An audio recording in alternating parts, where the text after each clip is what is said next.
Some moments in Hollywood are legendary, and then there are the roasts that leave the audience gasping, laughing, and sometimes just cringing for whoever's on the receiving end. When it comes to roasting, Hollywood's biggest award shows have given us some of the most savage burns ever seen on live TV. This countdown dives deep into the most epic celebrity takedowns, from James Franco's awkward Oscars moment to George Clooney's shocking reality check.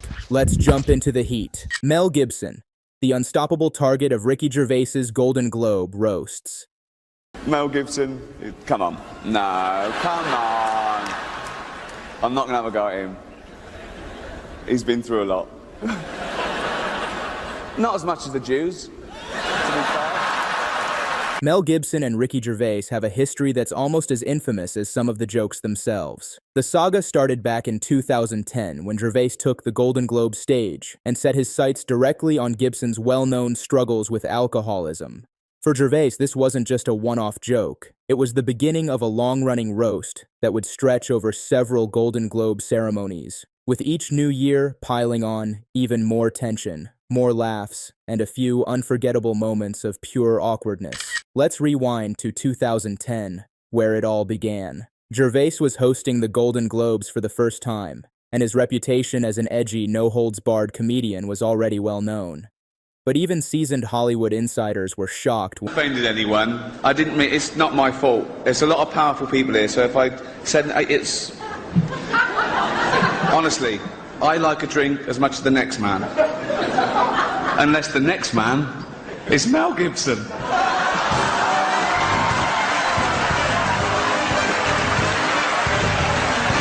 When, in his opening monologue, he took a public dig at Mel Gibson's well-documented battles with alcohol. Gervais sipped a pint of beer, quipping about Gibson's drinking problems in front of an audience packed with the industry's biggest names. The reaction? Gasps, nervous laughter, and the kind of stunned silence that only Gervais can manage to get away with.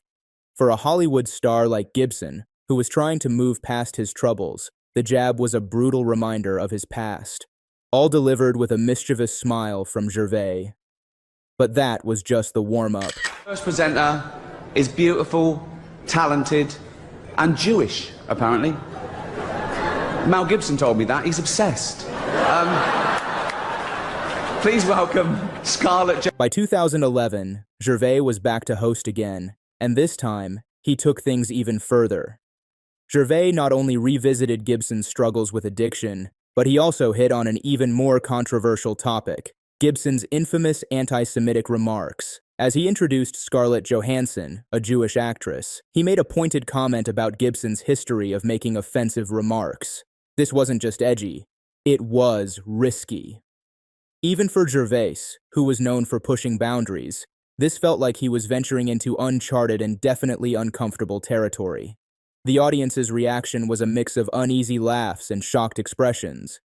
Gervais had managed to stun Hollywood twice in 2 years, and Gibson's reactions were telling. He was visibly uncomfortable, clearly caught off guard. Fast forward to the 2016 Golden Globes, and Gervais is back again. By now, Gervais's barbed humor and his no-limits approach were legendary, and everyone was waiting to see if he would target Gibson once more. The tension was in the air, because after 2 years of on-stage roasting, would Gervais really go after Gibson yet again? The answer was an unequivocal yes. As Gervais stepped up to introduce Gibson, he immediately acknowledged the sheer awkwardness of the situation, a move that had the audience already on edge. With a wicked smile, Gervais revisited the drinking problem joke, and Gibson seemed to brace himself for impact. But Gervais wasn't done. He closed out the interaction by asking Gibson about his infamous use of the term sugar tits, a scandalous comment Gibson had made years earlier. You could practically feel the room freeze as Gervais dropped the question, smiling while Gibson shifted uncomfortably, clearly frustrated and a bit distressed. By this point, it was clear Gervais had hit a nerve. Gibson's reaction told the whole story. He was visibly annoyed, flustered, and even a bit angry. For Gervais, it was the perfect punchline to a joke that had been years in the making. The audience erupted in laughter, partly out of relief, partly out of shock, and partly out of sheer admiration for Gervais' ability to say the things no one else dared to say. In just a few moments, he had taken Hollywood's love-hate relationship with roasts to an entirely new level.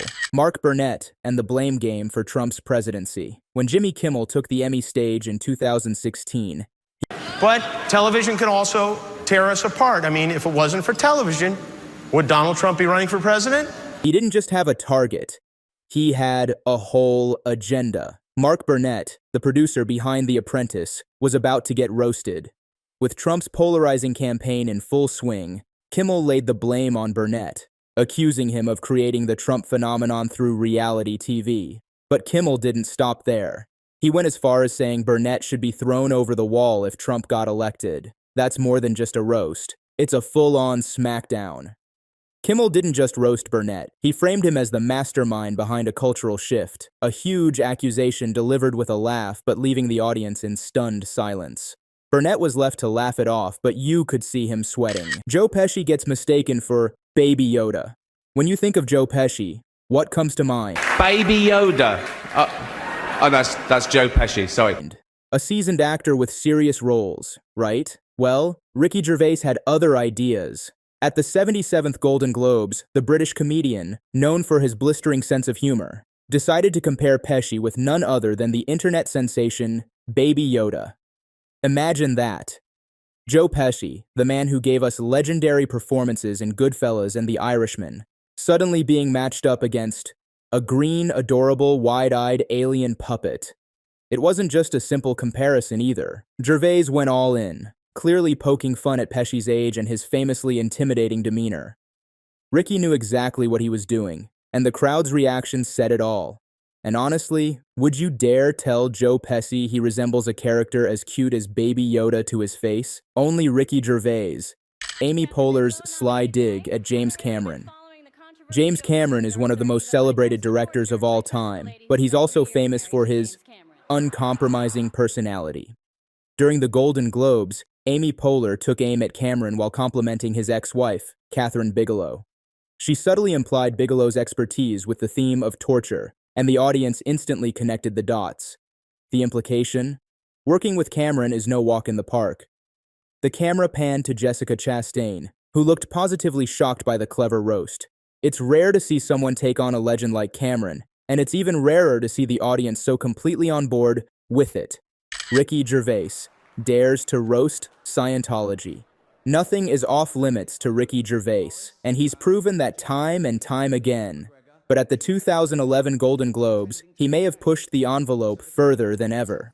When referencing the movie I Love You, Philip Morris, where two straight actors play a gay couple, Gervais couldn't resist a jab at some famous Scientologists who, in his words, might not be as forthcoming about their true selves.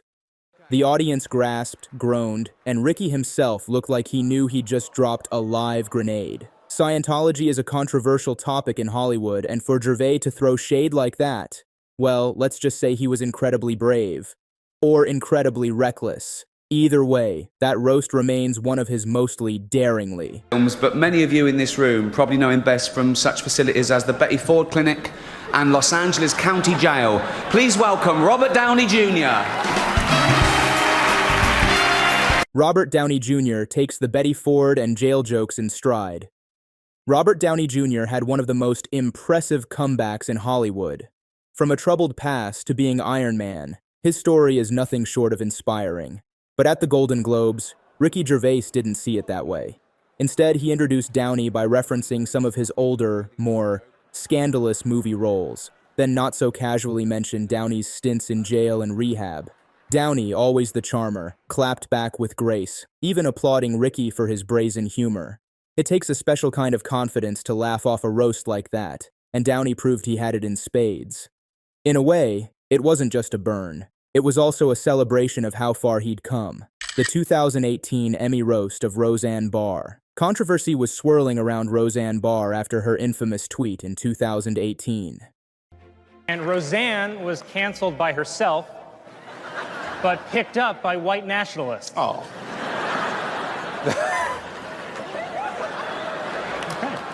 She's had a rough year. Yeah, no, that's tough. You know, I heard Roseanne is actually moving to Israel. Wow. I mean, damn. How messed up is your life when you have to go to the Middle East just to get peace of mind? By the way, congratulations to Laurie Metcalf. Yeah. Yes, please. I mean, wow. That's incredible. ABC canceled her revived show, and Roseanne was facing massive backlash. So when Emmy hosts Colin Jost and Michael Chi took the stage, they knew this was too juicy to ignore. They casually mentioned Roseanne's new show being picked up by white nationalists. That was the kind of joke that only works because it's rooted in a harsh truth. The comment was quick, cutting, and got the point across in just a few words. Jost and Che didn't need to say more. The audience's reaction said it all. And of course, Bill Maher. I assume he's black since he's so comfortable using the N-word. I don't know. Stephen Colbert's bold call-out of Bill Maher. With Stephen Colbert hosting the Emmys, it was a night full of sharp political humor. And when he got to Bill Maher, Colbert didn't pull any punches. After listing several African-American nominees, Colbert jokingly included Maher, a jab aimed directly at Maher's controversial use of the N-word on his show. Maher, known for his boundary-pushing humor, had no response as the audience erupted in laughter, with Anthony Anderson's reaction being the absolute highlight.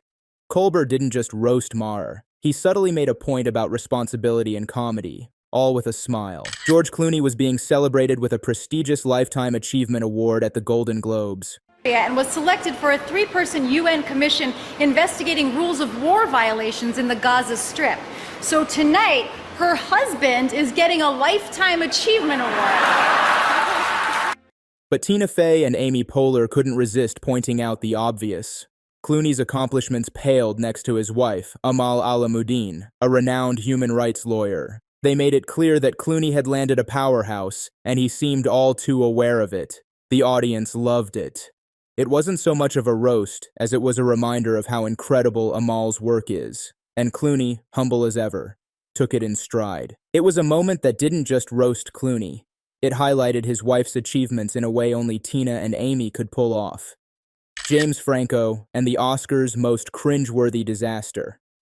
You might think that once a bad performance is in the past, it stays there, right? Not in Hollywood. Anne Hathaway, you gave a stunning performance in Les Miserables. I have not seen someone so totally alone and abandoned like that since you were on stage with James Franco at the Oscars. After James Franco's notoriously awkward and robotic co-hosting gig at the 2011 Oscars, he probably hoped everyone had moved on. But that wasn't the case when Tina Fey took to the Golden Globes stage. While praising Anne Hathaway for her incredible role in Les Miserables, Fey couldn't resist poking at Franco's previous Oscar night performance, saying she hadn't seen someone so alone and abandoned since Hathaway had to host alongside Franco. You could see the flicker of embarrassment and amusement in Anne's expression. She knew exactly what Tina meant, but she could only smile and nod. The joke wasn't just about Franco's hosting. Tina's line reminded everyone how a single bad night could haunt someone for years. Ouch. These roasts were more than just jokes. They were bold, fearless, and utterly memorable. It's moments like these that remind us just how willed Hollywood award shows can get. Which celebrity roast had you gasping, and who handled it the best? Let us know in the comments, and stay tuned for more unforgettable Hollywood moments. Don't forget to like and share with your friends.